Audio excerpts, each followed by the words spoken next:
तो अभी तक हम लोगों ने देखा बायोटेक्नोलॉजी का एप्लीकेशंस। अब उसका कैटेगरीज के बारे में हम लोग को भी पढ़ना है, क्योंकि ये भी बहुत इंपॉर्टेंट चीजें हैं जो हम लोग को समझनी जरूरी है। तो इस क्लास में हम लोग पढ़ेंगे बायोटेक्नोलॉजी का सेकंड पार्ट और उसका एप्लीकेशंस को डिटेल्स में देखेंगे। तो सबसे पहला जो टॉपिक है जो हम लोग का एप्लीकेशंस ऑफ बायोटेक्नोलॉजी में आता है, उसका नाम है ग्रीन बायोटेक्नोलॉजी। ग्रीन बायोटेक्नोलॉजी का जब बात कर रहे हैं तो ये हमेशा प्लांट्स से रिलेट करेगा, प्लांट से रिलेट करेगा, एग्रीकल्चर से रिलेट करेगा। तो ग्रीन बायोटेक्नोलॉजी क्या है? Is a collection of scientific techniques used to improve plants and animals and microorganisms based on the understanding of DNA। उनके डीएनए को समझ के, डीएनए को हम लोग कैसे यूज कर सकते हैं, उस पर सुधार कैसे ला सकते हैं, ये चीज आता है हम लोग का एग्रीकल्चरल बायोटेक्नोलॉजी में। क्लियर है? अब साइंटिस्ट जो है वो नया नया सॉल्यूशंस ढूंढ लिए हैं इसके लिए।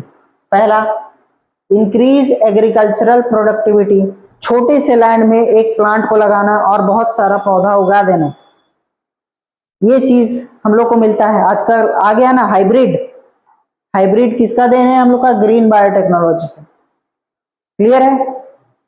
नेक्स्ट आता है हम लोग का enhances breeders ability to improve in crops and हम लोग का लाइव स्टॉक्स। तो जितना भी हम लोग का लाइव स्टॉक्स है, क्रॉप्स है, उसका यील्ड में सुधार लाना।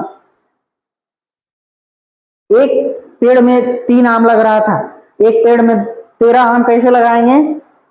इसका मदद से। ठीक है? नेक्स्ट आता है हम लोग का enables improvements that are not possible with traditional crossing of related species. एक स्पीसीज दूसरे से अलग होता है, ये चीज बताने का कौन करेगा? हम लोग का बायोटेक्नोलॉजी जो है ग्रीन बायोटेक्नोलॉजी। ठीक है? चलिए, अब ग्रीन बायोटेक्नोलॉजी का हम लोग बात कर रहे हैं तो ये चीज अलग अलग कैटेगरीज में भी बांटा जा सकता है। पहला कैटेगरी प्लांट टिश्यू कल्चर, इसको लिख लीजिए। दूसरा है हम लोग का climate change.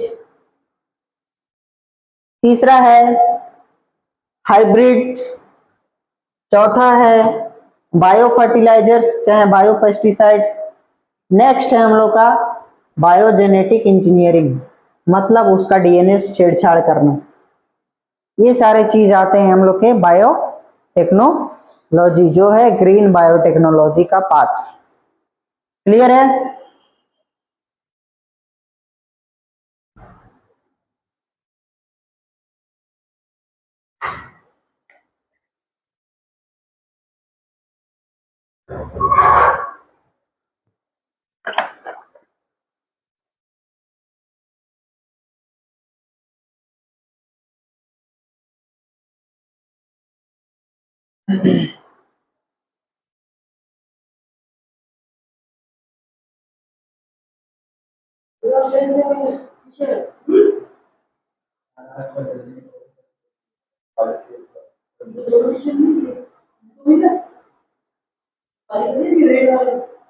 Red T shirt मिला?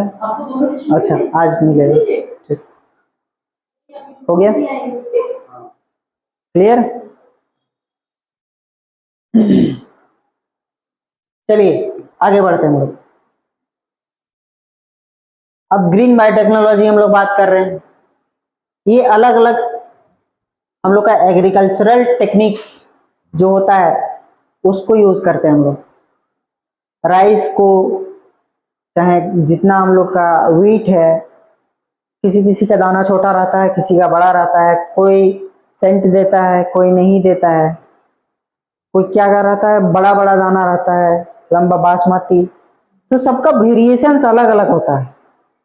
इसका रेवोल्यूशन लाने का क्रेडिट जाता है ग्रीन बायो टेक्नोलॉजी को। क्लियर है? चलिए नेक्स्ट आता है हम लोग का white bio technology. White biotechnology हम लोग पढ़े थे कि जितना भी हम लोग का एंजाइम्स हैं, चाहे हम लोग का ऑर्गेनिजम्स जो होते हैं वो यूजफुल केमिकल्स बनाने में हेल्प होते हैं, है ना, उससे रिलेटेड है। इंडस्ट्रियल बायोटेक्नोलॉजी को ये रिप्रेजेंट कर रहा है। तो पहला है फूड का प्रोसेसिंग में जो फूड प्रोसेसेस हो रहा है वो हायर प्रोडक्शन रेट से प्रोड्यूस हो, डेवलपमेंट हो उस चीज में, एंटीबायोटिक्स का प्रोडक्शन में और बिवरेजेस का प्रोडक्शन में और फूड का क्वालिटी इंक्रीज करने में, ये सारा हम लोग का व्हाइट बायोटेक्नोलॉजी का पार्ट्स है। क्लियर है? व्हाइट बायोटेक्नोलॉजी में ये सारा चीज है।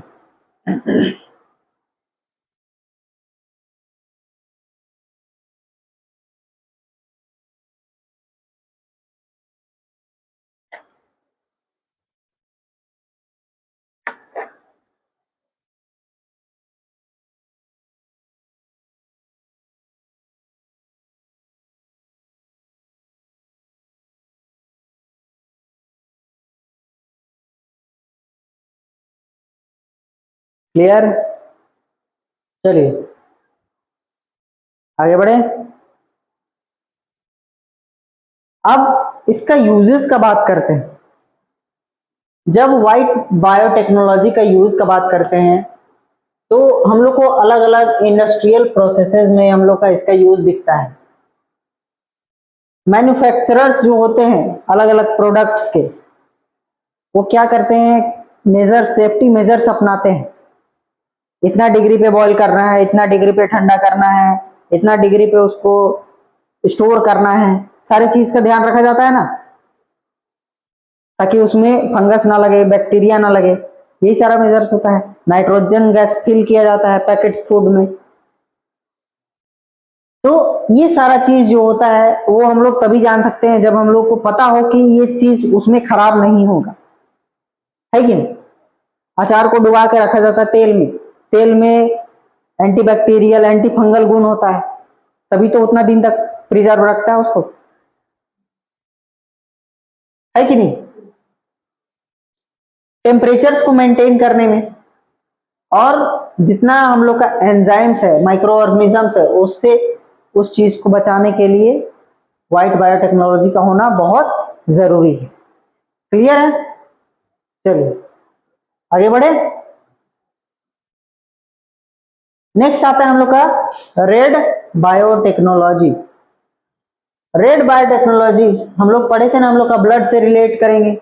रेड मतलब हम लोग का हेल्थ पे पड़ेगा, मेडिकल प्रोसेसेस में पड़ेगा, ठीक है। तो हम लोग क्या करते हैं, एंटीबायोटिक्स लेते हैं। हम लोग को कोल्ड कफ हो गया, ले लेते हैं ना एमोक्सिसिलिन, एजिथ्रोमाइसिन। तो ये सब क्या है, ये सब वो चीजें हैं जो उस बैक्टीरिया को मार सकता है, उससे अटैच होके उसका प्रोटीन्स को डीनेचर कर देगा, चाहे उसका वॉल्स को डीनेचर कर देगा, उसको मार देगा। तो ये सब चीजें पता कैसे चलेगा, जब हम लोग रेड बायोटेक्नोलॉजी को यूज करेंगे, हम लोग इसके बारे में जानेंगे कि हम लोग का बॉडी सिस्टम कैसे काम करता है। चलिए नेक्स्ट, जब बात करते हैं रेड बायोटेक्नोलॉजी का, तो जितना भी हम लोग का मेडिकल का चीजें हैं, मेडिसिन है, फार्मास्यूटिकल प्रोडक्ट्स हैं, जो हम लोग को डायग्नोस करने में काम आते हैं, वो रेड बायोटेक्नोलॉजी का मदद से, है ना। हम लोग का जो वैक्सीन्स बनता है वो भी रेड बायोटेक्नोलॉजी का देन है। जितना हम लोग का जेनेटिक डिफेक्ट्स होता है, चाहे जीनोमिक सीक्वेंसेस में मैनिपुलेशन होता है, बोलते हैं ना हाइब्रिड बना रहे हैं, वही सारा चीज को हम लोग रेड बायोटेक्नोलॉजी में गिनते हैं। जो हम लोग का फॉरेंसिक साइंस है उसमें भी इसका यूज, ठीक है। चलिए, जैसे कि हम लोग का इंसुलिन जो बनता है, जो शुगर पेशेंट्स होते हैं, है ना, शुगर पेशेंट्स में इंसुलिन का कमी होता है ना, तो इंसुलिन जो होता है ह्यूमन इंसुलिन, उसका प्रोडक्शन होता है, प्रोडक्शन करके उसको दिया जाता है इंजेक्शंस के फॉर्म में, तो वो होता है बैक्टीरिया में, एक बैक्टीरिया जिसका नाम है पेनिसिलियम नोटाटम, उससे पेनिसिलिन निकाल के फिर दिया जाता है ह्यूमंस को, तो वो क्या होता है ब्लड शुगर लेवल को कंट्रोल में रखता है। क्लियर है? हम लोग का अलग अलग स्टेरॉइड, ह्यूमन ग्रोथ हार्मोन्स, उसमें हम लोग को जानना जरूरी है रेड बायोटेक्नोलॉजी के बारे में। जीन का थेरेपी में अभी किसी को कैंसर हो जाता है, कैंसर में लेजर ट्रीटमेंट होता है ना, लेजर ट्रीटमेंट क्यों होता है? उस जगह का सेल्स को क्या किया जाता है? मार दिया जाता है, मार दिया जाता है, फिर धीरे धीरे इधर वाला सेल्स डुप्लीकेट करता है और भर देता है उस जगह को। तो जीन थेरेपी वही चीज है कि वहां से वहां तक हम लोग हटा दे रहे हैं और फिर हम लोग का जो जीन्स है उस चीज को भर दे रहा है। ठीक है? जितना वैक्सीन एंटीबॉडीज बनता है सब इसी में आता है। इसका यूजेस क्या क्या है? Gene therapy, cloning, development of medicine, environment में हेल्प करता है, जेनेटिक टेस्टिंग और एग्रीकल्चरल डेवलपमेंट में हेल्प करता है। ठीक है? ये सारे चीजें हैं। चलिए आगे बढ़ते हैं।